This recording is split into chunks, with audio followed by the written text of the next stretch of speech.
Alright, so I got everything back together, everything all buttoned up. I'm charging the battery right now, so hopefully it fires up. I had to crank it over a few times to get oil pressure built. Everything seems like it's cranking over just fine. Sounds funny though, but I mean, I guess when you're trying to build pressure, fuel, and all that, it's going to. So in a few minutes I should be starting this. Hopefully it runs good. Alright, here goes nothing.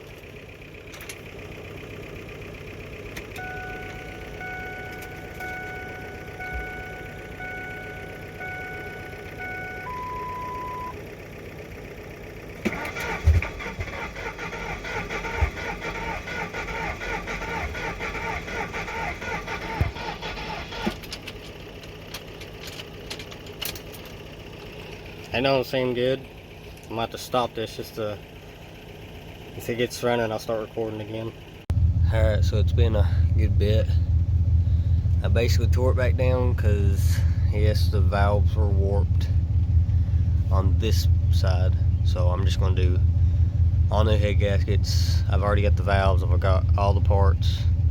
I'm going to junkyard to get the knock sensor, another rocker arm, and something else. But I didn't want to go ahead through the video process of tearing it back down. Just clean it up, got the heads off, and it was a pain in the butt. I had to break the tab off of this that was connected to the head to get that head, even get that head off. This side off come off fairly easy actually, but this is it for right now. I should have this done. We'll start it going back together pretty soon though, but I figured I'd start making a video since I haven't started one on it yet before I start putting everything together. Probably won't be doing unboxing on the parts, but I'll try to get some stuff done. It's raining here and starting to get cold again. I wish it'd quit that. Hopefully it just, well, it's May, it shouldn't even be cold, but oh well. That's the update for now. Hopefully I get more video content of this before I start forgetting again. But that's it for now.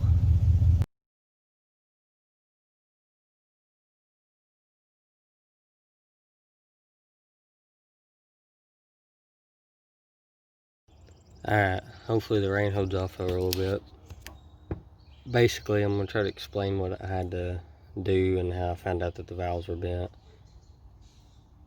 I've got a video clip from my little scope thing here.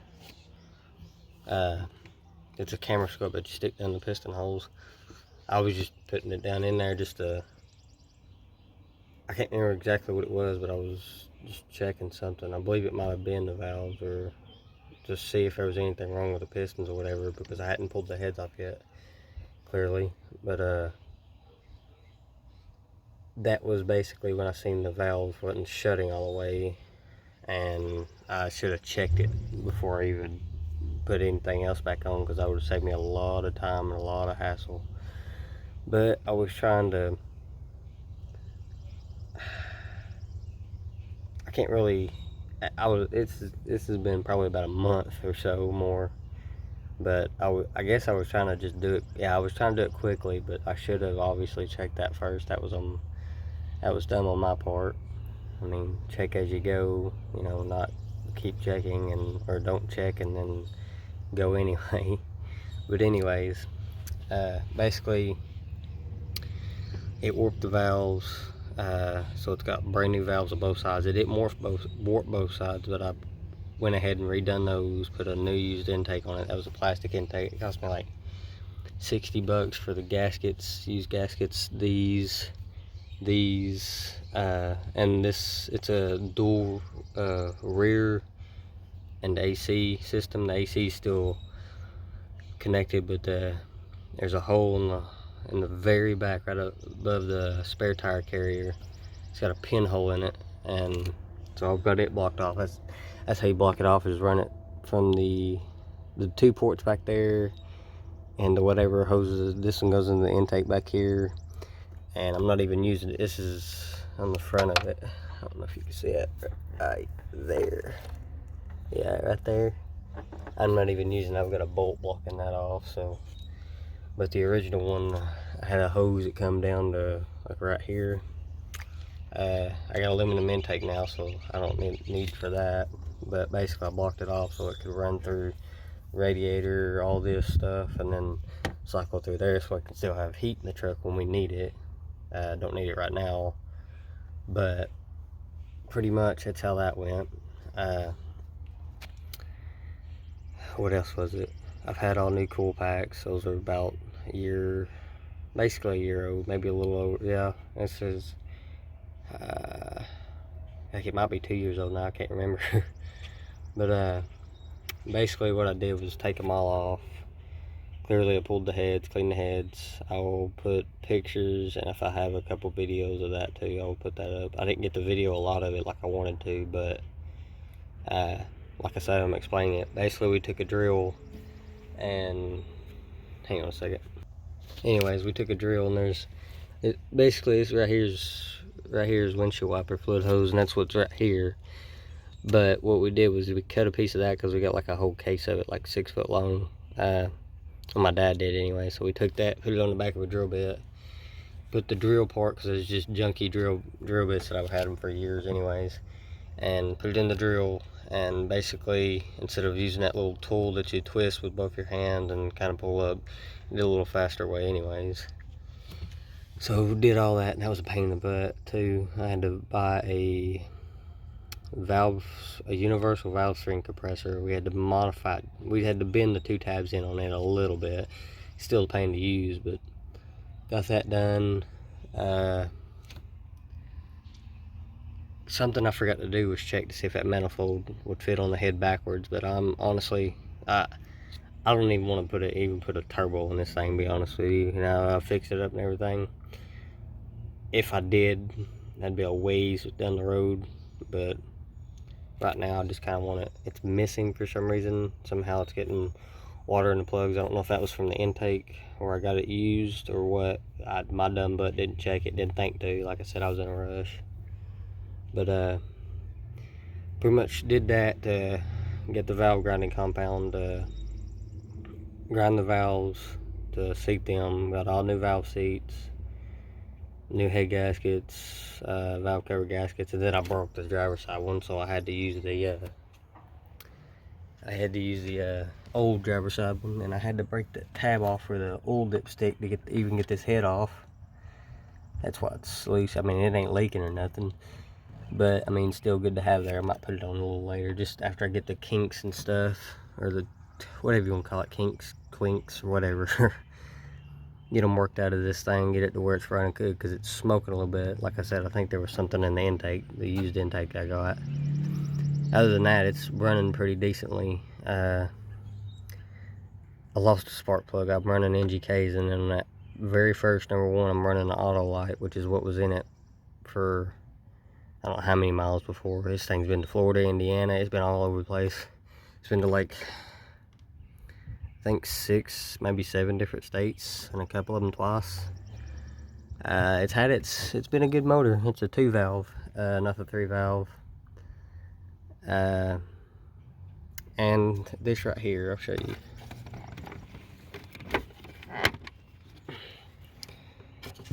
That fuse right there, number 23. Where is it? Oh, it might be on there. Yeah, number 23. This one right here. That fuse was blown. I don't remember if it was blown and I forgot about it or what, but that was what was causing the transmission not to shift. Didn't know that until I started looking at all the fuses. Replaced the burnt fuse. I think there was like 3 of them. Replaced those. Started shifting fine. I did go buy another solenoid pack, but it's for an older style, for the same style of transmission, but it doesn't have that, I think they call it a torque converter clutch solenoid or whatever. It's got a little white tab on it. Oh, I got a video clip of that too I'll be putting in there. But I got that. I mean, the older one's working and whatnot, so I'm gonna, I guess, let it do its thing until I just either feel like changing it or don't change it at all and let that one go out. I mean, I've got a spare one. Hopefully it don't go out. It shouldn't though, but anyways. Pretty much got everything back together with the heads back on, everything cleaned up. Like I said, that fuse was, said something was malfunction with that, O2 sensors. You couldn't even go in it. Well, I mean, you could, but you had to like kind of trick it, I guess you'd call it. Put it in drive and just kind of stomp it, or just barely ease on the fuel or the gas pedal, whatever you want to call it. And it just creep forward. It'd go in reverse just fine though. But after I put that fuse in, it's just fine. Run just fine. I think the first day I had a couple problems with the battery cables, which I tightened those up. It kept dying, or it died twice going down the road, and then one time I went through a water puddle and it died. That was it though with that. I mean, ever since it started right up though and everything. It is throwing check engine lights for, like I said, it's got I got clips of the spark plugs too. I've been cleaning them, just checking them or whatever. I know it's a hassle to do that, but I mean, it keeps me pulling everything back off. I mean, if I have to, I will, but like I said, I don't know if it was in the intake or what, but one of them was, number one was coated with oil, and the rest of them got water, a little bit of water and gas, but that might be from the things here. I'll get over there. Those things might be dripping or something, so I'm gonna stick cardboard right there to see if it's dripping or anything.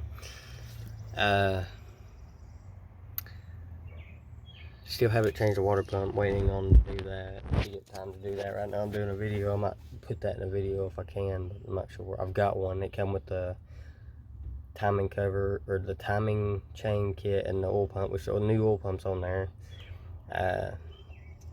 I cranked it over a few times before I started it, yes. And the, what is it? The, I forgot what I was gonna say. The, freeze that plug.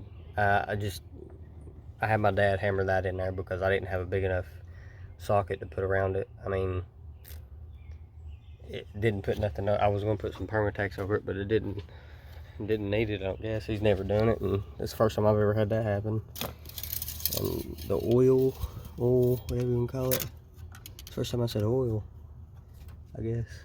It's not milky or nothing. It's brand new oil. I couldn't see it hardly. There's it's brand new oil. So the oil's good on it. Water is still a little bit muddy. I flushed it the best I could the second time when I put antifreeze in it. Where's it at? Yeah, wait, tricks me every time because of reflection. But yeah, it's pretty nasty. I need to flush it again, but I'll probably do that after I get the new water pump on. But anyways, I'm probably rambling on. Probably getting annoying too, but I'm trying to explain it best I can. Anyways, the valves are done, like I said. Put the heads back on. What else was it? Basically, I put everything together like you would take it apart. It goes all back together, usually the same. Sometimes not, but usually the same. Pretty much, I think that was really it with that. After I put everything back together, everybody gets that thing, oh, is it going to start? Is it going to start? At least I do anyways, as a mechanic. I don't really know if you'd put I'm going to use the word afraid, even though that ain't the right word. It's the only one I can think of right now. I was afraid it wasn't going to start. I was so worried about it because I put so much money, well, not really a lot of money, but I put so much work into this. I just didn't want to go back into it to do that, and it cranked right over. Almost fired up. Like I said, we was cranking it to prime the oil a little bit, but it fired right up, no problem. It was loud though, so I got my muffler split. I put a picture of that too in there. I don't know how it split, but it did. So we kept my dad's old exhaust, and he drives you've seen that red truck in the video. I was doing a little bit of an update on it, but we kept his stock exhaust, so it's got that muffler on there. I cut the rest of it off. I've got the tip for this still on there, or got it welded on there. The welder I have sucks, but it's doing it for now.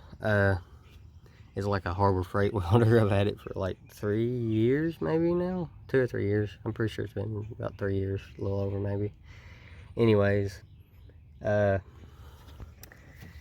not sure exactly if I'm missing anything. I'm trying to think. Yeah, I've actually got the other one of these wheels in the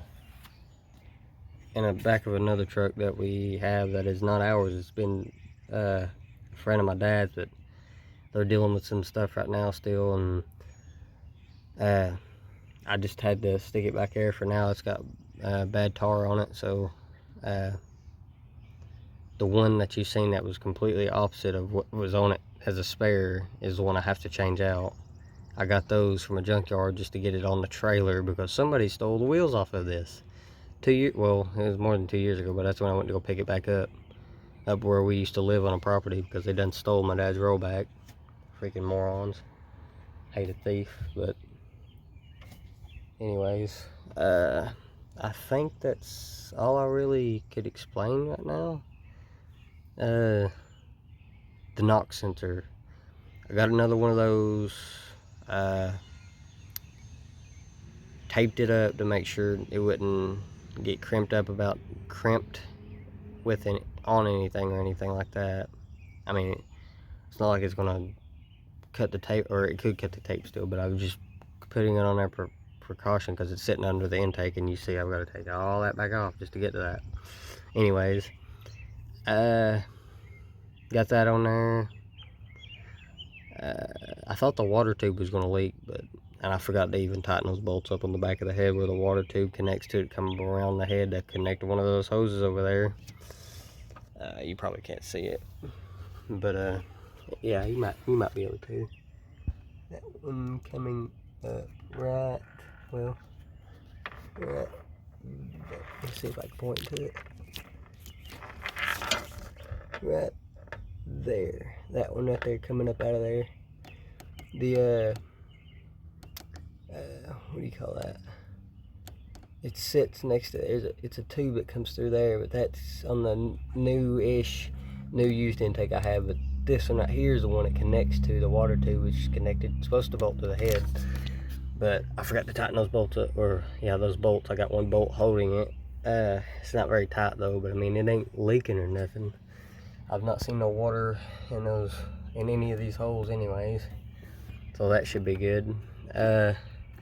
Pretty much that's all I've really done to it. I do need to change the oil filter on this because I run the milky oil. I've got up most of it out, but obviously if you have a head gasket and you put new oil in it, you're gonna want to change it a little bit after, so I've got to do that. What else? There's a few things that I've got to do that I might remember in another video, but this one's already 15, almost 16 minutes long, so whenever people start watching my videos, maybe this helps them out some. If you got any questions or whatever, you know, have a tip for me to be videoing or something, or how I can do this a little easier, you can let me know. I'd appreciate it. But that'll be it for now. Hopefully I can start getting videos out again. I've been very busy working other jobs and finally got this going. Toyota's still going. I just gotta get that part for it. I ain't had time to do nothing trying to get this thing together and work at the same time. But I guess that's it for now.